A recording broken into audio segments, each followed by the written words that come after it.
Enseguida va a acompañarnos para darnos una exposición muy bonita, una plática, la Eucaristía, vida en abundancia. Estará con nosotros, o está con nosotros, el doctor Ricardo Castañón Gómez. Es doctor en psicología, posee una maestría en psicología clínica y otra en salud mental y clínica social. Ha obtenido también una licenciatura en filosofía. Es especializado en medicina psicosomática, bioquímica, neuropsicología y demencias. Su interés por la filosofía lo llevó en Europa al existencialismo ateo, pensamiento que cultivó durante su vida universitaria y buena parte de su actividad profesional. Investigaciones que jamás imaginó realizar le revelaron la realidad del mundo espiritual, cambiando el rumbo de su pensamiento científico y humano. En octubre de 1999, en Buenos Aires, recibió la autorización del cardenal Jorge Mario Bergoglio para estudiar 2 casos de fusiones de líquido rojizo en hostias consagradas. Los resultados extraordinarios obtenidos, junto a otros sucesos investigados en otras naciones, le permitieron demostrar la presencia real de Cristo en la Eucaristía.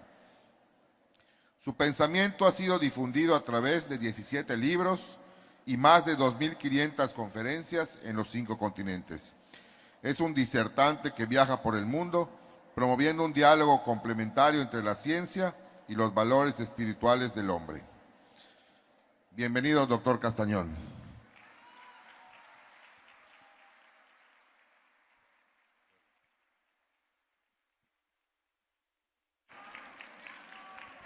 Buenas tardes. Estoy muy agradecido por esta posibilidad de compartir con ustedes un tema tan hermoso dedicado a la Eucaristía como vida en abundancia. Yo estudio el cerebro hace 44 años. Sé que han pensado que era mi edad, pero no es así. Trabajo profesionalmente estudiando la dinámica cerebral para entender por qué somos como somos.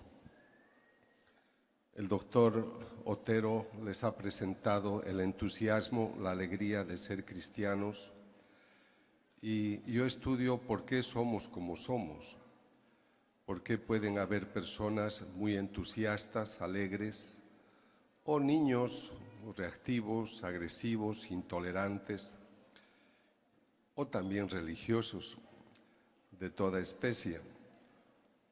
Pero lo que a mí me interesa es que estos encuentros ayuden mucho a que ustedes lleven herramientas de trabajo a sus vidas. Y lo principal, aunque voy a tratar un tema tan hermoso como la Eucaristía, quisiera dejarles una información muy útil para su vida personal, para su vida de cristianos.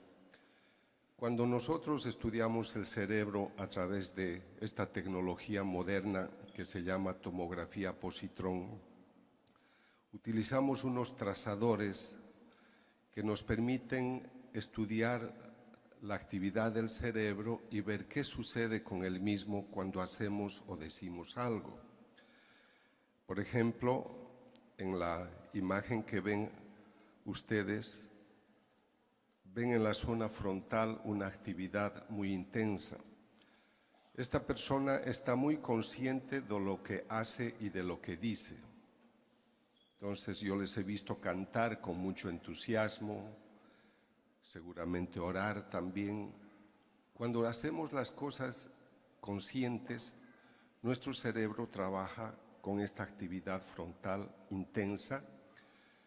El trazador fluorescente nos muestra la zona frontal porque el cerebro necesita mucho oxígeno, mucha fluidez, mucho metabolismo sanguíneo y la persona está consciente de algo.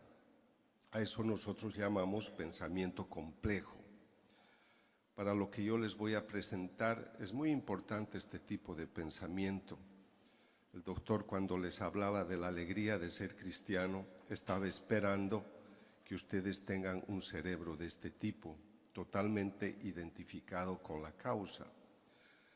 Y este otro cuadro denominamos pensamiento simple. A esta persona yo le digo, ¿eres católico? Y me dice, ajá. ¿Y vas a misa los domingos? De vez en cuando, si es que no hay fútbol. Su cristianismo es simple. Este es el cerebro de una persona tibia. Entonces, a mí me parece muy importante que aprendamos este concepto, porque estos encuentros no tienen que ser solamente una circunstancia de vivir un momento enriquecedor, sino que esto tiene que dar frutos en su vida. Estos encuentros se organizan para que reciban información y se traduzcan en algo muy concreto. Cuando nosotros asumimos la conciencia, eso que he visto, eso que he escuchado, me ha motivado, tu pensamiento se vuelve complejo. Puedes venir con pensamiento simple, te alegras, bailas y cantas, pero puede haber una palabra que te transforma. Ahora, todo esto se hace basado en la educación. ¿Por qué ustedes han venido a este encuentro? Habrán invitado a alguno y ha dicho, no, es mucho tiempo, no puedo. Pero ustedes hace 23 años acompañan estos encuentros porque le encuentran sentido. En el cerebro tenemos unas células que se llaman neuronas. De estas neuronas tenemos 100.000 millones. Estas son las encargadas de recibir la información y crear unas redes. Aquí vean en vivo cómo dos neuronas están recibiendo la información y se van a juntar. Esto es lo que hace el papá, la mamá cuando educa a sus hijos, nosotros los profesores cuando hablamos a nuestros alumnos, los disertantes en estos encuentros. Lo que queremos es que el cerebro active millones de neuronas para que ustedes tengan una información enriquecedora. Y todo lo que ustedes están viendo ahora son neuronas vivas que están activas porque reciben una información. Pero ¿qué sucede una vez que tú has recibido la información? Se han tejido unas huellas que nosotros llamamos grafos neurales. Entonces, mientras más calidad, mientras más categoría tenga la información, mientras mejor eduques a tus hijos en la sabiduría, en el amor, en valores, tú vas a tener un hijo en cuyo cerebro tiene estas redes abundantes que ustedes ven en la parte superior. Y eso permite que la persona tenga pensamiento complejo. Y esto es lo que hay que crear, esto es lo que hay que educar, y eso se hace creando conciencia de. Pero si una persona es muy autoritaria, ordena, grita, levanta la voz, o si una persona ordena y por miedo se le obedece, su cerebro no crea conciencia, obedece por temor al castigo. Entonces tienen el resultado del cerebro simple. Un niño que es agresivo porque en su casa no vive bien, tiene un pensamiento simple, por eso se hace agresivo también en la escuela. Los niños de pensamiento, de conducta agresiva, los que hacen bullying, frecuentemente tienen este tipo de reacción instintivo, porque a veces en el hogar no hay calor, no hay una entidad que permite pues el crecimiento, el sentido de pertenencia y el sentirse bien. Yo soy católico hace 25 años porque he sido ateo. Yo no creí en Dios hasta mis 44 años. Cuando he entrado al ambiente católico he entrado con mucho entusiasmo, pero en el tiempo que he conocido católicos en los 5 continentes, he conocido en general gente maravillosa, pero no comprometida. Y la revista Domund, que es la revista que hace servicios misioneros en los 5 continentes, han hecho un estudio preguntando a los católicos cuántos se sienten comprometidos con su iglesia. El resultado es 9%. O sea, en promedio de cada 10 católicos, 1 está comprometido. Eso significaría que 1 tiene el cerebro de pensamiento complejo y los otros no. Esto me hace entender por qué en el año 1900 33% de la población mundial era católica y ahora somos 17%. Y esto me hace entender por qué en Latinoamérica 85% de las personas no van a misa los domingos. Así que tenemos que tomar conciencia y por eso decía, me alegran estos encuentros. Yo ayer a esta hora estaba en Buenos Aires, he volado toda la noche para estar acá puntual. Y uno hace esto porque uno cree en la gente, porque uno cree en las personas. Detrás de toda esta organización hay una preparación. Hay personas que están dedicadas a que esto funcione y lo hacen para ti, para que tú recibas esta información y tomes conciencia del mensaje cristiano. Les estoy mostrando sobre todo la imagen superior de pensamiento complejo porque necesito que lo que les voy a mostrar entre en lo más profundo de su mente.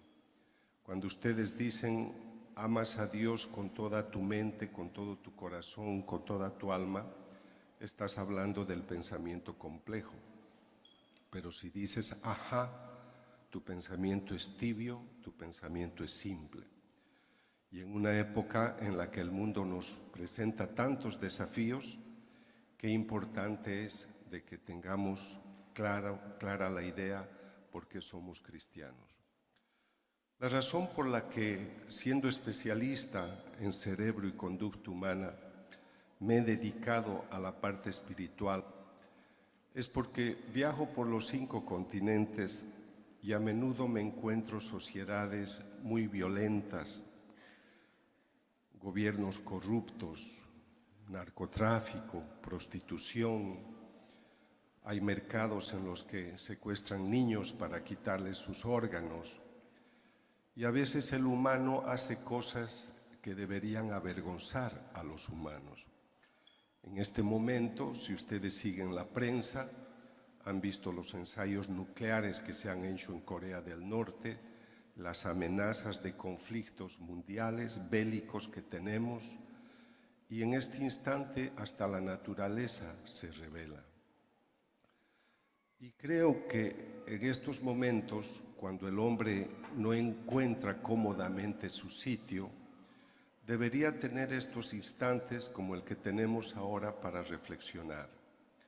El hombre es cuerpo y es alma espiritual, pero nuestra sociedad moderna nos propone rescatar sobre todo lo que sea necesario para gozar del mundo, el dinero, el sexo, el placer.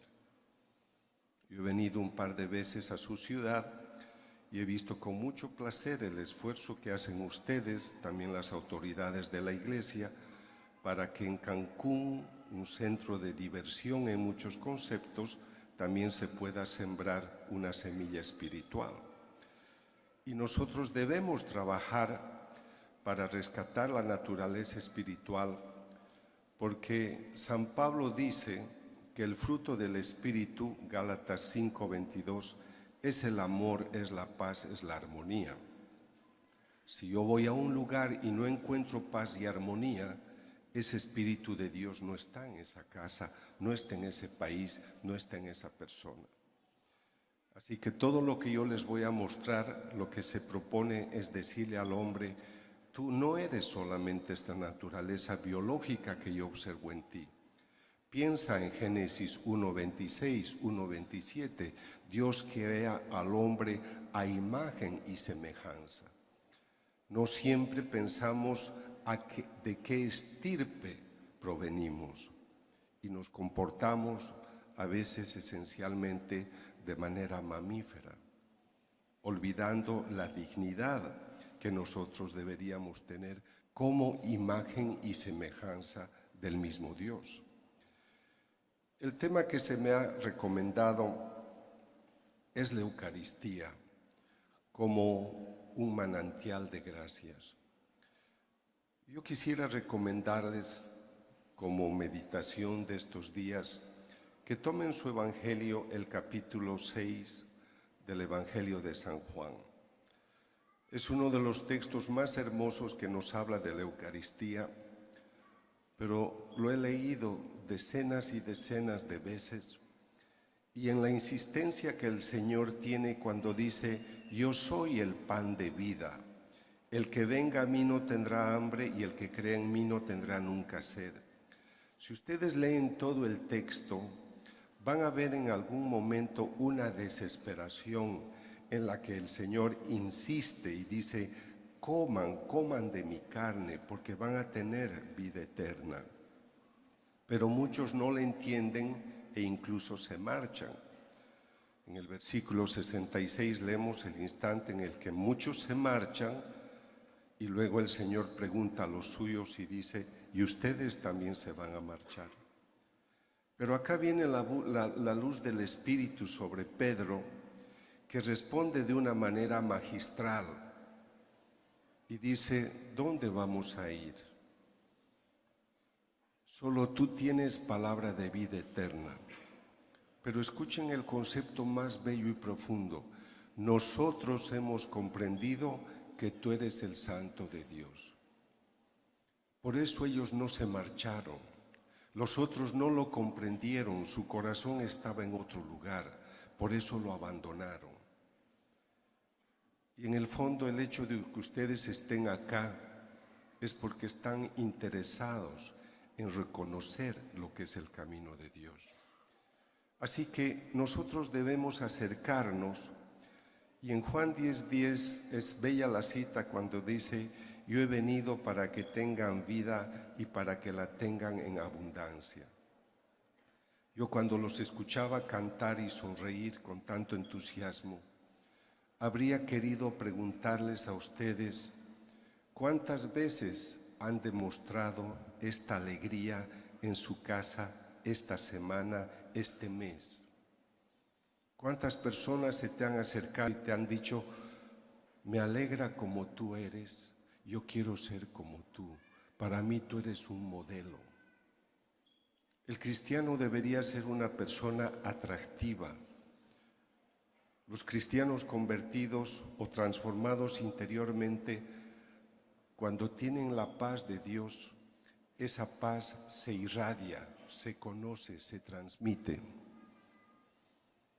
Yo estuve acá cuando vino el padre Pablo Straub, el doctor Arroyo, buen amigo mío, que me alegra ver, me dijo: doctor, tiene que conocer al padre Pablo Straub, porque es un hombre de grandes dones. Yo no lo conocía. Cuando él me dijo es él, me trajo al centro de convenciones, yo reconocí al sacerdote que en la mañana yo lo vi en el hotel, y sin conocerlo yo sentí la atracción de un hombre que tenía a Dios en su vida, porque su rostro estaba esculpido por la paz interior que llevaba su alma. Y fascinado por todo lo que escuché durante el día, yo cada fin de año hago un retiro espiritual en un país, y ese año iba a ser en Lima, Perú. Pero al conocerlo al padre Pablo, ni siquiera me lo presentaron, lo vi de lejos porque él estaba confesando. Yo dije: es con él que debo hacer el retiro. Sé que tiene una casa en Acapulco, pero yo no lo conozco, no me puedo acercar a él y decirle: padre, iré a hacer un retiro con usted. Ni siquiera le había escuchado mi conferencia. Decidí confesarme con él. Hice la fila, y cuando llegó mi turno, como era afuera, miré el cielo y le dije al Señor en mi oración: este es un amigo tuyo, y yo enseño en mis talleres de transformación interior que tú hablas con tus amigos. Así que por favor te pido, como yo no le puedo pedir que él me invite a su casa para hacer un retiro, díselo tú, que me invite a su casa. Me arrodillo para confesar, le digo mis pequeños e inocentes pecadillos. Y sin tocar el tema, él me interrumpe y me dice: hermano, yo no tengo dones sobrenaturales, pero en este momento escucho la voz del Espíritu de Dios que me dice que te invite a mi casa. Y yo me fui a pasar el retiro con él. A veces parece que estas experiencias son propias de personas demasiado especiales. Hoy trabajo en esa línea muchos años y esto puede ser muy común en personas que se enriquecen espiritualmente. Pero para enriquecerse de esa manera debemos nutrirnos de este alimento celestial. Y por eso esta promesa tan extraordinaria que leemos en Juan 7:37. Él gritó: si alguno tiene sed, venga a mí y beba. El que crea en mí, como dice la Escritura, de su seno correrán ríos de agua viva. Por eso nos acercamos a estas personas, para beber de esa fuente, porque ellos son las vertientes en las que nace la palabra de Dios. Son las personas que riegan la sequedad de nuestros campos. Son las personas que con su palabra nos animan. Son las personas que se cierran las grietas de nuestras penas y de nuestros dolores. Y eso es lo que ustedes tienen que hacer al volver a sus casas. Porque si después de un encuentro maravilloso no damos frutos, ¿cuál ha sido el sentido de este encuentro si no damos frutos? He trabajado durante muchos años los milagros eucarísticos. En la segunda parte les presentaremos una película, un documental que hemos grabado justamente sobre la institución de la Eucaristía. Porque creo que debemos comprender con profundidad lo que el Señor quiso hacer con esta su presencia. Él no se podía marchar, Él no podía decir: les dejaré unos libros escritos y que me lean. Él quería quedarse en medio de nosotros y de manera tan extraordinaria piensa en el pan y en el vino, dos sustancias accesibles a toda persona. Y en ese jueves sublime instituye el sacramento y pide a los suyos que hagan esto en memoria suya. Y los sacerdotes de todo el mundo, desde hace 21 siglos, repiten, asumen la invitación, la orden, y gracias a ellos tenemos esta presencia eucarística.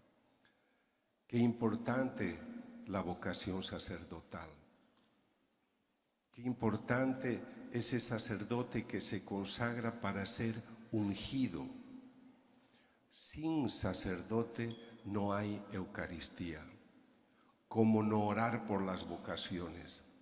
¿Cómo no orar por la santidad de esos sacerdotes que en sus manos y en esa naturaleza humana tienen el poder en cada Eucaristía durante la consagración de hacer que el Hijo de Dios vivo se haga presente en el altar? No se pierdan nunca ese momento extraordinario de la consagración, porque es ahí donde vamos a vivir este momento misterioso, tan extraordinario que a veces suscita dudas. ¿Será verdad que Cristo está presente en la Eucaristía? Hubo tantas persecuciones, tantos conflictos, que en el siglo XVI, durante el Concilio de Trento, se establece como dogma durante la consagración. Se da ese momento misterioso conocido como transustanciación. La sustancia pan, por las palabras del sacerdote, por su invocación al Espíritu Santo, manteniendo la sustancia pan, vino, se convierten en el cuerpo y en la sangre del Señor. Es este el obsequio que el Señor nos hace. Y necesitamos pensamiento complejo para comprender este misterio, pero en lo invisible es cuando a Dios lo tenemos más real y presente. Este es el pan que el sacerdote ha consagrado. Hace unos minutos le entregaron un poco de pan, pero ahora ha consagrado, y yo me arrodillo con reverencia, tú también, porque voy a recibir al mismo Cristo que María engendró, al mismo que caminó con sus apóstoles, al que murió y resucitó. Y en su próxima Eucaristía, cuando se acerquen a comulgar, obséquiense un pensamiento profundo. Voy a recibir al Hijo vivo de Dios vivo, que está a la derecha del Padre en este instante. Y ahora viene a mí. Les dejo este pensamiento porque a veces cuando dicto talleres de varios días o retiros y hacemos adoración, hay personas que me dicen: doctor, me cuesta estar 1 hora ante el Santísimo, no sé qué decirle. Y yo le digo: yo te he visto tomar un café con tu amigo, con tu amiga, has hablado 2 horas sin parar. ¿Por qué no le puedes hablar a tu Dios vivo?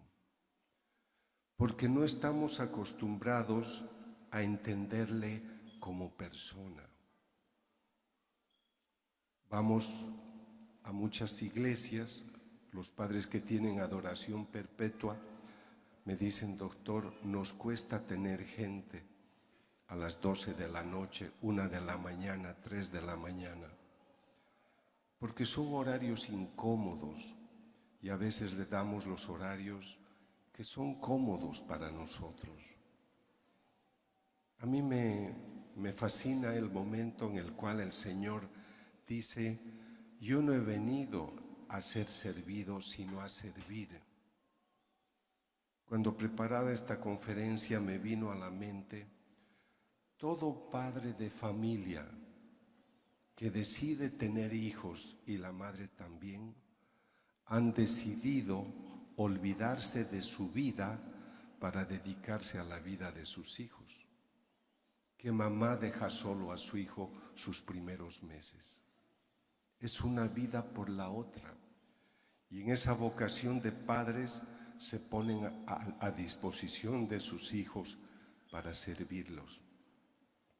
Qué importante que los hijos entendamos esto, porque el amor con amor se paga. Tenemos muchos modelos de esa forma de servir. Estos encuentros, el trabajo de un médico, el trabajo de una religiosa, de un educador, de un taxista. Estamos para servir, pero tenemos que darle sentido a ese servicio. Creo que este Señor vivo nos ha dado todas las instrucciones necesarias para poder incorporarlo en nuestra vida. He tenido el privilegio de estudiar 15 casos de signos eucarísticos, casos en los cuales la sustancia pan, la sustancia vino, se convierten en sangre, se convierten en carne.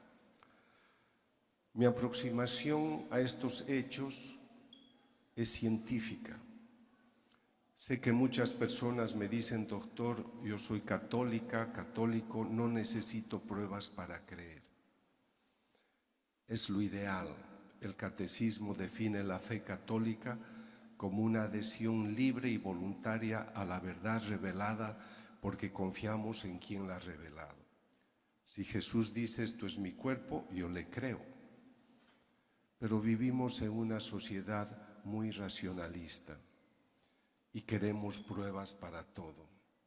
Yo soy el primer sorprendido de haber sido ateo y haber tenido la oportunidad de estudiar los signos y milagros eucarísticos más importantes.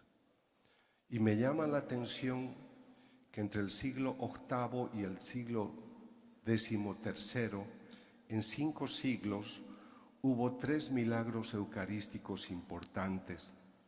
En el siglo VIII en Lanciano, Italia, en el siglo XIII también en Bolsena, Italia, y también en el siglo XIII en España, en Daroca. Yo me sorprendo que en 5 siglos reconocemos 3 casos y yo desde el año 1999 hasta diciembre del año pasado tengo 15 casos. Si Dios permite un signo, es que el signo tiene un significado. Y si hay un significado inteligente, detrás del signo hay un autor. Me ha tocado estudiar desde el punto de vista científico y en los últimos 2 meses he leído muchos textos en la prensa internacional de algunos que sugieren, que piensan que las formas litúrgicas podrían cambiarse. Yo quisiera que ustedes tengan en su mente estos 3 conceptos que les voy a presentar, porque es así como se ha instituido la Eucaristía, y si falta uno de estos elementos, no vamos a tener lo que Dios, Cristo, ha instituido. Nosotros llamamos variable a los datos que vamos a estudiar para ver de ese dato qué es lo que yo obtengo. La variable primera en la consagración es el sacerdote. Llamamos variables intervinientes porque es lo que yo voy a estudiar, lo que yo voy a analizar. Yo necesito las manos de un sacerdote consagrado que tenga la unción.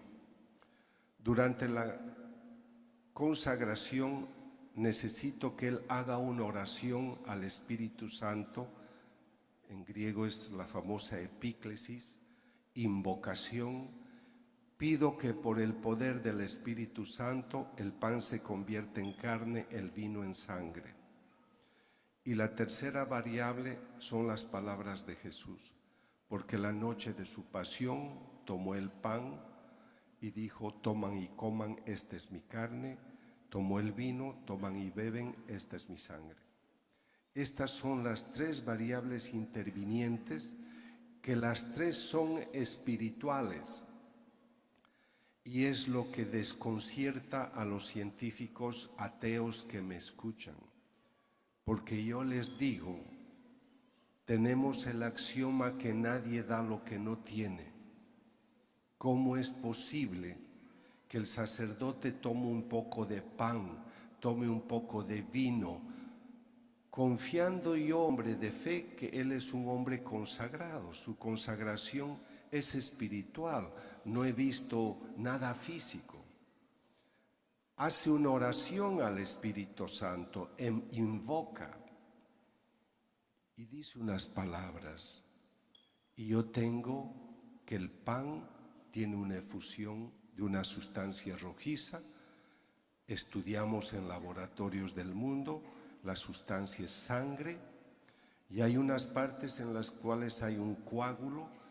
En ese coágulo los histopatólogos, los médicos forenses, descubren músculo del corazón, miocardio, ventrículo izquierdo, vivo. Entonces yo les digo a los no creyentes, ¿cómo es posible que de un pedazo de pan yo obtenga esto?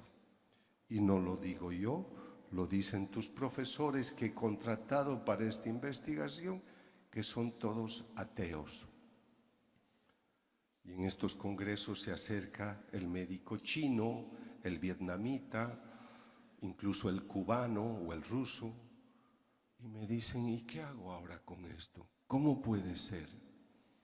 Eres profesor, has resuelto muchas fórmulas, ahora te toca responder una nueva fórmula. F más E igual fe. Eso es lo que te toca resolver. Durante la consagración El sacerdote solo hace una oración, no se sirve de ondas electromagnéticas, no busca choques de positrones, simplemente hace una oración. Pero ¿por qué yo utilizo estas investigaciones en el ambiente a través de mis conferencias? Porque necesito mostrarle al hombre del siglo XXI que la naturaleza espiritual existe y se manifiesta. Y necesito que la rescate porque el mundo tiene amenazas muy dramáticas que si el hombre rescatara la parte espiritual no tendría que sufrir.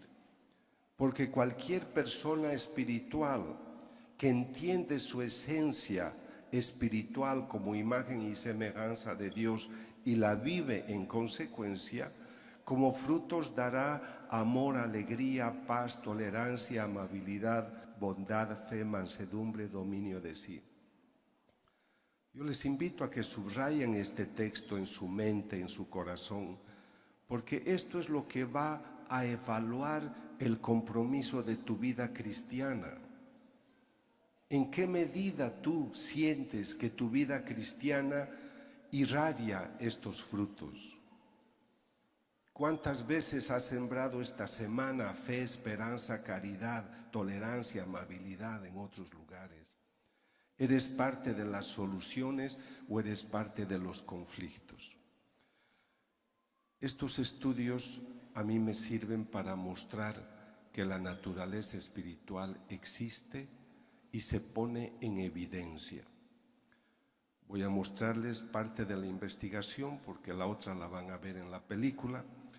Les estoy mostrando un libro que ha publicado el Vaticano el año pasado, lo ha presentado el cardenal Angelo Comastri, Los milagros eucarísticos en el mundo, y me alegra que hubieran incluido todas mis investigaciones porque esto significa que el trabajo científico puede ser muy bien apreciado para confirmar desde un punto de vista experimental las verdades espirituales.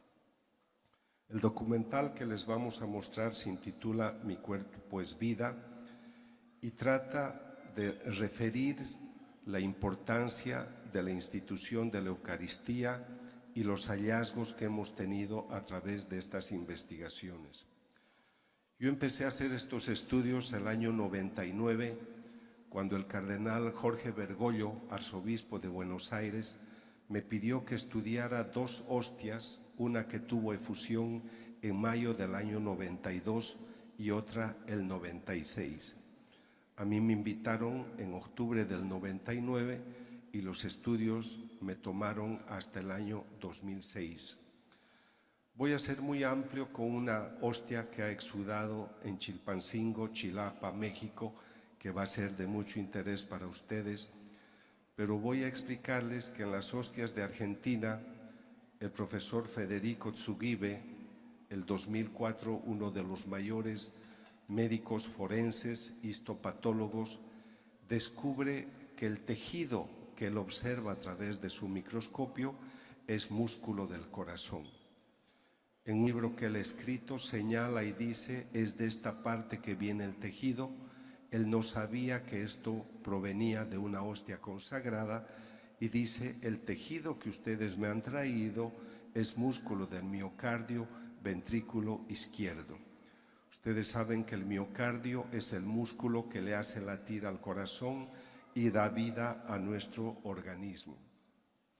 El informe que el doctor firma el 26 de marzo del año 2005 dice: las laminillas contienen tejido del corazón que evidencia cambios degenerativos del miocardio, músculo del corazón. Estos cambios degenerativos son concomitantes a un reciente ataque cardíaco. Como él no sabe el origen, él cree que nosotros le hemos llevado el tejido de un paciente que acaba de morir. Podía darle a él un infarto ese momento al enterarse de que mi paciente se había muerto 2000 años antes. Esto es lo que fascina de estas investigaciones, porque cuando él ve el tejido dice, su paciente ha sufrido mucho. Posiblemente ha muerto le han ocasionado un infarto al corazón por un severo golpe en el pecho a la altura del corazón. Pero lo que más interesa en el resumen de toda la investigación es el último punto que ven en la parte inferior. El corazón tenía actividad dinámica, estaba vivo el momento que se tomó la muestra. Este es el instante en el que yo he tomado la muestra. ¿Por qué dice que el tejido estaba vivo? Hemos encontrado glóbulos blancos, leucocitos, activos, intactos, y han llegado a este lugar por circulación sanguínea. Por lo tanto, el momento que se tomó la muestra, este tejido estaba vivo. Estos son hallazgos importantes porque están mostrando de una manera científica evidencias que nosotros no podríamos imaginar. Los teólogos explican que el milagro sucede para confirmarte aquello que tú crees. ¿Tú crees que Cristo está presente en la Eucaristía? ¿Crees que el pan que tú recibes es su cuerpo? Sí. Aquí tú tienes la evidencia. El 17 de marzo de 2006 entregué los resultados al cardenal Bergoglio y él quiso hablar a solas conmigo y me dijo: doctor, usted tiene la evidencia de que la palabra de Dios se cumple, hable de ello. Este estudio fue motivo para que me buscara el obispo de Chilpancingo, Chilapa, Monseñor Alejo Zavala.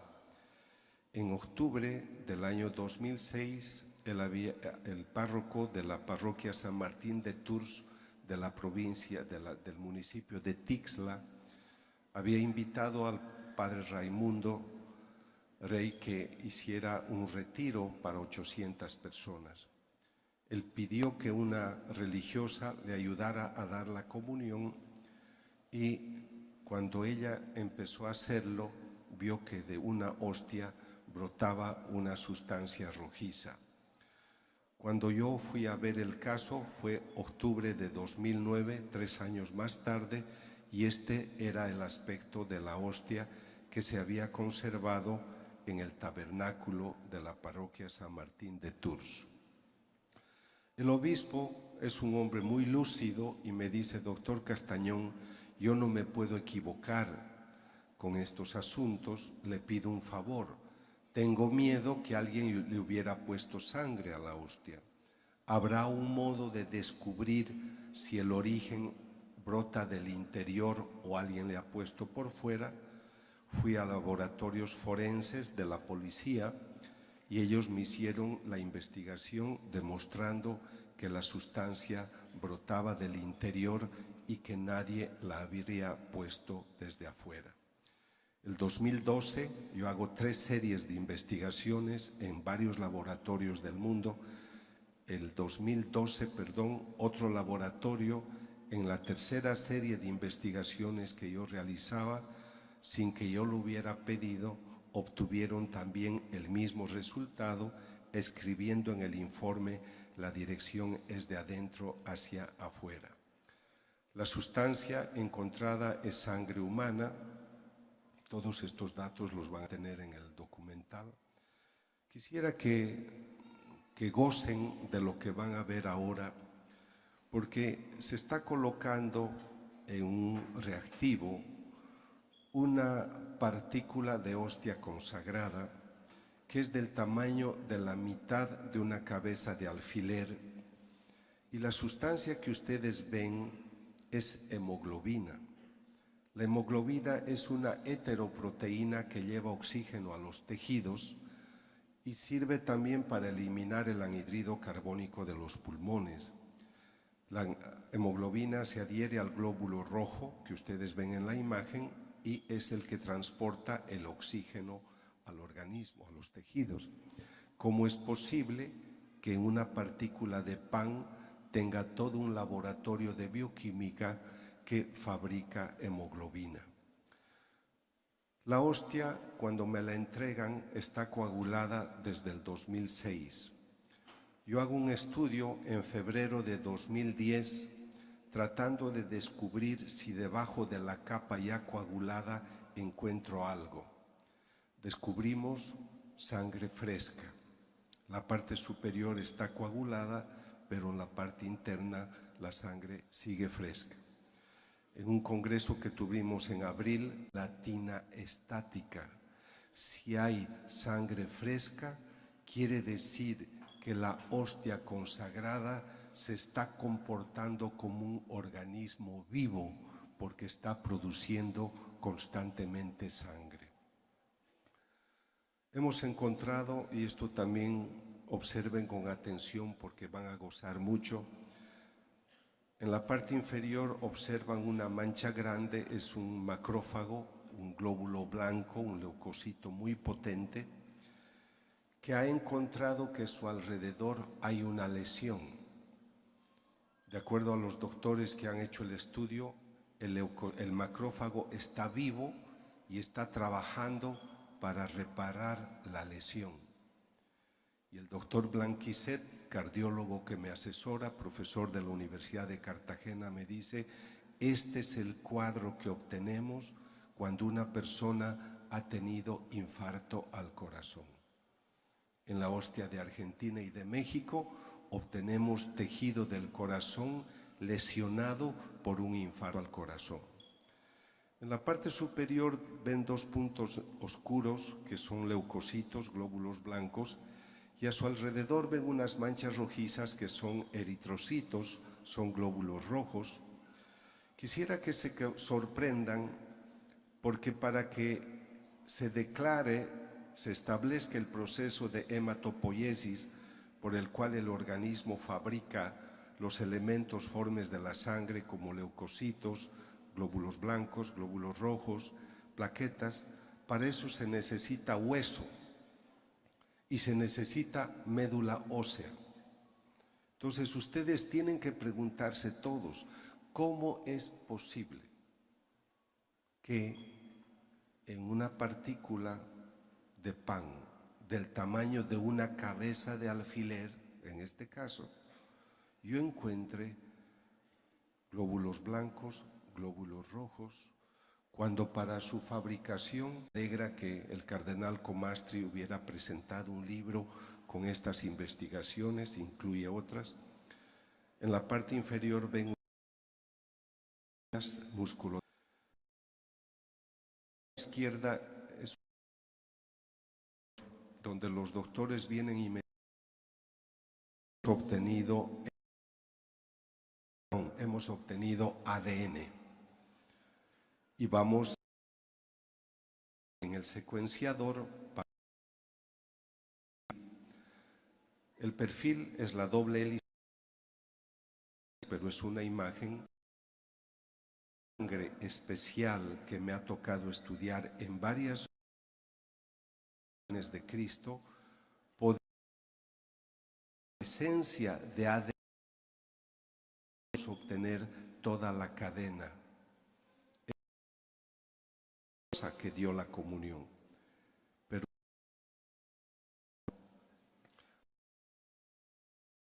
para obtener el hay que clonar y esta sangre no se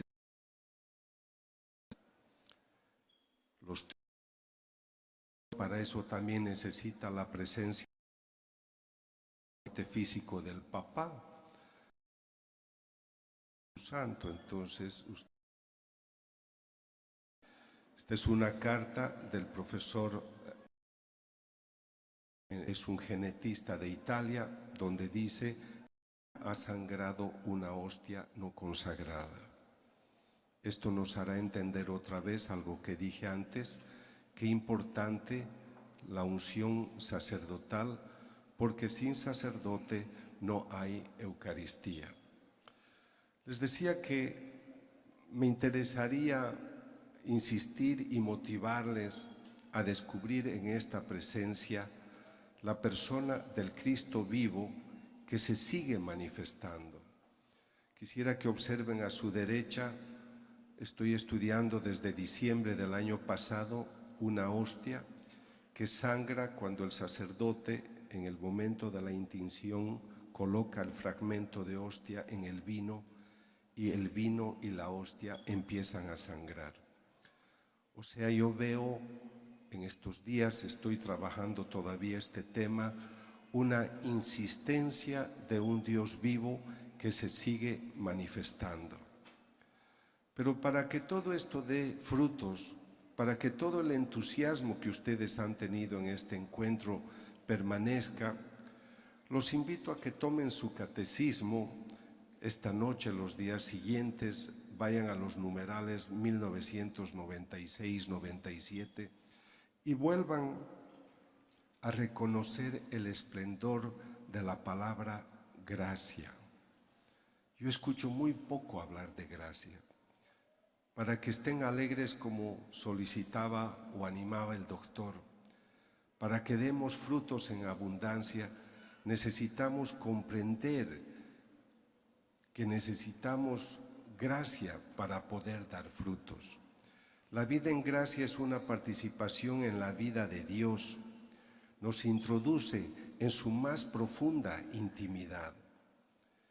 Y quisiera sugerirles 4 pasos importantes para poder pulir tu vida espiritual y que dé frutos y que crezcas. Primero, no dejes de orar, ora, habla con Dios. Segundo, reflexiona todo lo que tú le has dicho. ¿Es lo mejor que podías haberle dicho? ¿Es lo que más te conviene? En el tercer momento, medita y pregúntate si lo que le has dicho, en la meditación, pregúntate tú, ¿qué piensa? ¿Qué estará pensando Jesús? ¿Qué estará pensando Dios de lo que tú le has dicho? Trata de entender si esa es su voluntad. Trata de ver lo que le has dicho desde su punto de vista. Pero en el cuarto momento, después de que has hablado, has orado, has reflexionado y has meditado, quédate en silencio. Ese momento es el más importante porque es el de la contemplación. Yo veo que a veces siempre estamos hablando. Tenemos que tener momentos de silencio para que tú escuches la voz de Dios. No vas a escuchar una voz de ultratumba. Tú vas a tener conocimiento en tu mente y en tu corazón. Pero hagan ese ensayo. A veces veo que no conocemos modos de actuar, por eso no recibimos frutos. Santiago dice en el capítulo 4:2, ustedes no reciben porque no saben pedir. Hay que prepararse para ese encuentro. Queremos hablar con un amigo y le decimos, mañana a las 8 te llamo o nos vemos en tal lugar. Haz una cita con el Señor. Establece este diálogo con este Cristo vivo que te está esperando. Haz que tu vida espiritual ilumine tu razón, tu emoción, tu instinto. Que tu vida espiritual esté iluminada, de tal manera que esa luz ilumine tu personalidad y tu vida en el mundo. Es así que tú trasciendes. Tú en esencia eres espíritu, es lo eterno que queda de ti. Tu vida temporal es pasajera, pero hoy estamos muy centrados en el mundo. Valores, importancia, dinero, fama, prestigio. Da pena a veces ver en grupos católicos celos, envidias, divisiones, cuando nosotros deberíamos estar preocupados de conquistar almas para Dios, en vez de estar poniendo zancadillas entre nosotros.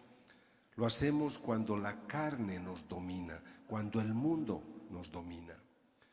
Entonces creo que este es el mejor momento para ponerse de rodillas y orar. El mundo no está bien. Estamos muy centrados, como les decía, en conquistar bienes materiales. Pero creo que si tú asumes el compromiso de introyectarte, de conocer tu vida interior, vas a descubrir que tú eres ese maravilloso templo del Espíritu Santo. Yo vengo a México con mucho placer porque ustedes son realmente un país bendecido, y no lo digo por un halago, porque el Señor escogió que su madre desde 1531 se quede en este lugar. Yo he estudiado muchos milagros eucarísticos en otros países, pero un obispo mexicano valiente, sabio, humilde, tuvo la valentía de declarar el caso de México milagro. Y esto habla bien de ustedes. En otros países no habría esta audiencia para hablar de Dios y de la Eucaristía. Entonces, si ustedes han sido bendecidos por Dios y ustedes le han dicho sí, vuelvo a insistir que el amor se paga con el amor. Nosotros en Sudamérica pensamos que México es nuestro hermano mayor. Ustedes no tienen que estar viendo qué luz les viene del norte. Ustedes pueden ser la luz porque Dios los ha bendecido. Estoy seguro que cuando Dios creó el mundo, pensó en México y en cada uno de ustedes. Que Dios les bendiga. Gracias.